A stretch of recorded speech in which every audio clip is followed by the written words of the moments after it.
네, 안녕하세요. 오늘 주제는 프론트엔드 개발자를 위한 백엔드 개발입니다. 조금 설명이 복잡한데요.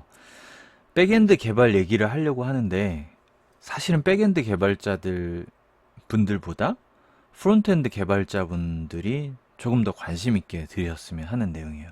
왜냐하면 사실 백엔드 개발이라고 하는 것은 주로 가장 위주가 되는 게 API 서버 개발, API 개발, 그리고 뭐 DB 설계라든가 이런 부분들이 대표적으로 백엔드 개발의 중요한 부분인데요.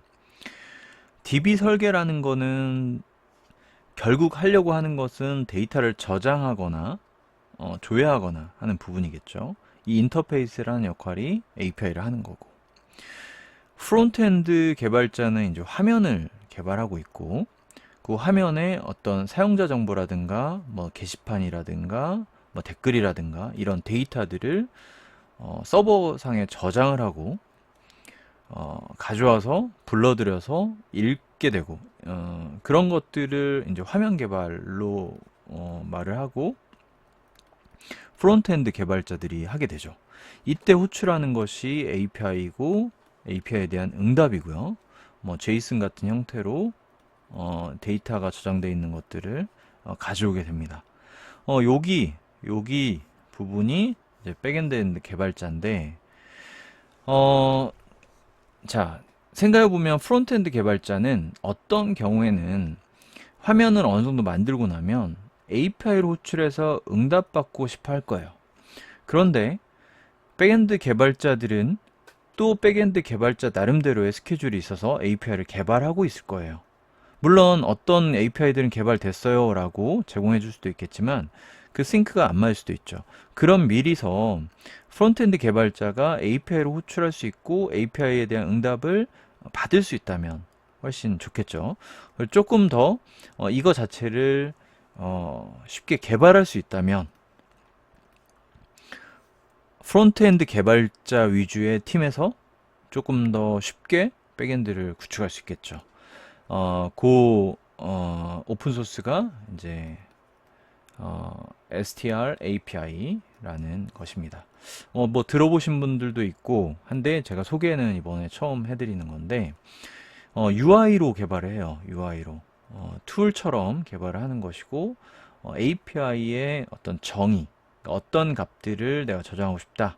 그리고 어떤 값들로 응답받고 싶다는 것을 정의해서 정의라는 것은 약간 어드민 툴 같은 그 메뉴에서 이렇게 쭉쭉쭉 정의를 하고 나면 이 뭐 스타 API라고 읽게요. 스타 API는 뭐 노드.js 기반이고 DB도 연동이 되고 있어요. DB도 그렇다 보니까 이렇게 백엔드를 구축하는 상황과 비슷한 결과물을 주는 거죠. 그리고 이거 자체도 어떤 클라우드 같은 곳에 올릴 수가 있습니다. 그러면 정식 백엔드 서버가 되는 거죠. API 서버가 되는 거죠. 자, 요 정의를 하는 거를 간단히 한번 해보면 굉장히 좋은 공부가 될 것이고요. 이렇게 구축된 것은 프론트엔드에서 이용할 수 있다. 심지어 백엔드 서버를 구축할 수 있다. 라고 이해하시면 될 것 같습니다. 화면 보면서 잠깐 따라하기 식으로 해도 금방 구축될 수 있으니까 끝까지 봐주시면 좋을 것 같습니다. 먼저 구글에서 스타 API를 치고요. 자, 스타 API 관련돼서 이렇게 가이드가 잘 나와 있어요. 그래서 스타 API로 설치하거나 이런 방법이 있고요. 자, 여기 화면에 보시면 프로젝트를 만듭니다. 자, npm이라는 설치 개념이죠. 설치 개념인데 뭐 리액트나 노드가 이걸로 설치가 되는데 이것은 기존에 준비돼야 될 게 뭐냐면 노드.js하고 npm 명령어가 먹힐 수 있게 요거 설치를 해 주셔야 돼요.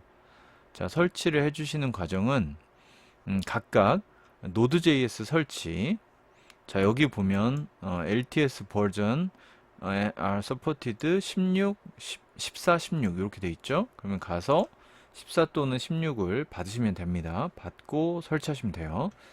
자, 요거 설치가 돼 있고 npm 명령어가 되어 있기 때문에 npm이나 yan으로 설치를 합니다. 그래서 요 명령어들을 설치할 수 있게끔 요것 또한 설치를 해주시면 됩니다. 자, 이게 설치가 되어 있는 상황이라면 여기서 명령어 하나를 쳐주면 돼요. 자, npm으로 하셔도 되고 yan으로 하셔도 돼요. 자, npx. 자, 한번 카피해서 쳐보겠습니다. 자, 이 명령을 그대로 치시면 되고요. 여기 카피 기능이 있으니까 카피해가지고 특정 폴더에서 해보시면 돼요. 특정 폴더로 들어가셔서 저는 dev란 폴더를 만들었기 때문에 거기에 들어가가지고 카피해서 이렇게, 그러면 이제 필요한 파일들을 쭉 다운받고 설치하는 작업까지를 하게 됩니다. 이런 식으로 명령어만 몇 개 좀 따라 하시면서 하셔도 되기 때문에 이게 그렇게 뭐 개발이다 뭐 이런 거보다 그냥 설치하시는 개념으로 만들 수가 있습니다. 자, 그러면 지금 생성이 되고 있죠. 자, 설치를 기다리는 동안 다음 명령어로 한번 가서 보도록 하겠습니다. 자, 이게 설치되고 나면 포트 1337로 들어갈 수가 있는 거고요. 들어갔을 때 이런 화면이 납니다. 자, 화면이 나오면 이제 준비가 어느 정도 된 것이고요. 이 화면에서 이제 설정을 통해서 해볼 수가 있습니다. 설치가 다 됐는지 보겠습니다. 네, 설치가 어느 정도 다 되고 있죠. 자, 여기로 들어가서 yan으로 인스톨을 해라. 뭐 요걸 그대로 따라 하셔도 되죠. 자, 그러면 자, cd에서 이렇게 들어가지고 자, my 디렉토리로 들어와서 yan 인스톨 하시면 되는 거죠. 자, 그러면 설치가 또 됩니다. 추가적으로.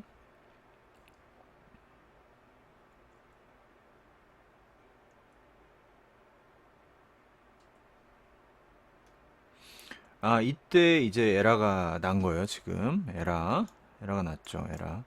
이 경우는 지금 노드가 버전이 맞지 않는 경우거든요. 지금 보면은 14.19.1 그리고 16 버전 사이로 이거보다 크고 이거보다 작은 걸로 해달라.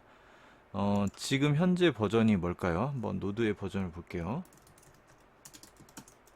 14.15.3. 아, 아깝네요. 이 범위가 안 되네요. 그러면 제가 노드를 새로운 버전으로, 아마 여러분도 그런 경우가 있으실 수 있고, 아니면 아까 노드 사이트 들어와서 한 16 버전을 받으셨다면 문제가 없는 상황이신 거예요. 저는 다시 좀 설치를 하겠습니다. 그러면 노드로 하면은 버전이 바뀌어 있네요. 자, 바뀌어 있으면 다시 한번 yan을 해서 인스톨을 해보겠습니다.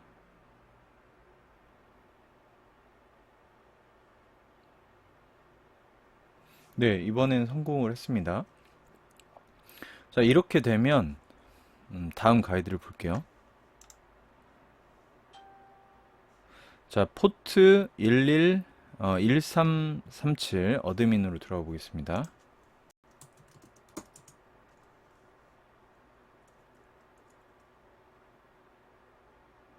자, 1337 어드민 안 들어가시죠? 네, 그쵸. 자, 실행을 아직 안 했어요. 자, 여기서 yan develop 하면 이제 실행이 되는 거죠. 이렇게 하고 1337로 들어가면 됩니다.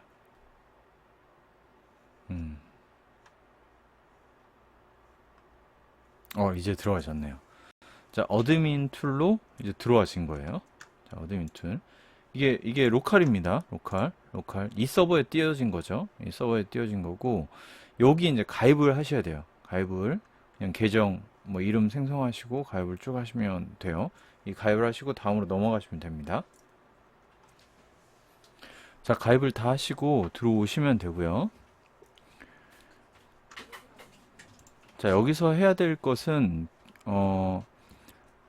예를 들면 유저를 테이블을 하나 만든다라고 생각을 하시고 API를 하나 만든다는 상황인데,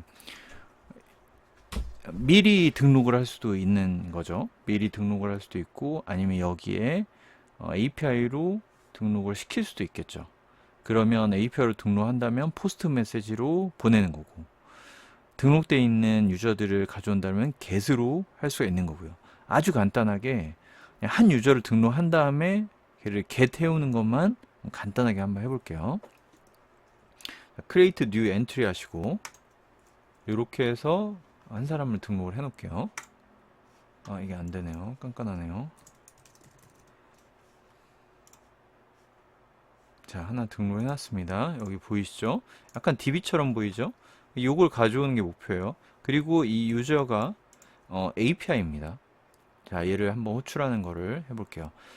그쵸? 이게 나오죠? 자, 이렇게 나왔거든요. 그러니까 로컬의 서버에 포트 1337에 요 URL이 일단 인식은 한 거예요. 근데 403이면 무슨 일이 나냐면 권한 오류예요. 권한 오류. 여기에 권한이 없다는 거거든요. 자, 권한은 어디서 주냐면 다시 아까 띄운 어드민으로 가셔가지고 여기에 보면 세팅이 있습니다. 세팅에 자, 롤스에 화면이 너무 크네요. 자, 퍼블릭 여기서 자, 유저 그리고 유저에서 한번 권한들을 한번 줘볼게요. find 조회만 한번 해볼게요. 이렇게 하시고 다시 한번 가서 딱 치면 나오죠, 뭔가. 자, 요게 지금 결과가 온 거예요. 자, 한번 하나만 더 넣어볼까요? 뭐 당연히 되겠지만 어드민에서 자, 컨텐트 매니저에서 유저를 하나 더 넣어볼게요. 자, 이렇게 한번 저장을 해보겠습니다. 그러면 자, 아까 조회한 데서 어떻게 나오는지 볼게요. 자, 이렇게 더 응답이 왔죠. 자, 이게 놀라운 사실은 이게 실제 DB에 저장되는 거고 프로그램을 거의 하지 않았죠. 거의가 아니라 아예 안 했죠. 그냥 어드민에서 제가 데이터 몇 개를 넣었다가 조회한 거고, 포스트나 풋도 돼요. 그러니까 포스트가 된다는 의미는 인설트가 되고 그 다음에 풋, 그러니까 업데이트가 돼요. 그러니까 안드로이드를 만들거나 그 앱을 개발할 때 서버로 쓰기에 굉장히 아주 적절하게 대응을 해줄 수가 있고, 또 하나 심지어는 아주 간단하게 서버를 구성할 때, 그러니까 이게 개발자가 일일이 해야 되는 부분을 많은 부분을 이제 커버를 해주기 때문에 아주 간단한 서버를 구축할 때는 이게 실제 클라우드까지 배포가 되기 때문에 요걸 이용하실 수 있다, 그런 말씀을 드릴 수가 있을 것 같아요. 그래서 요거를 잘 활용해 보시면 어떤 프론트엔드 개발자가 전체 영역을 커버할 수도 있고, 백엔드 그동안 이제 개발을 하시려고 했던 부분들을 좀 다소 쉽게 접근할 수도 있을 것 같아서 아주 유용한 것 같아가지고 한번 말씀을 드려봤습니다. 유익한 내용으로 또 찾아뵙도록 하겠습니다. 감사합니다.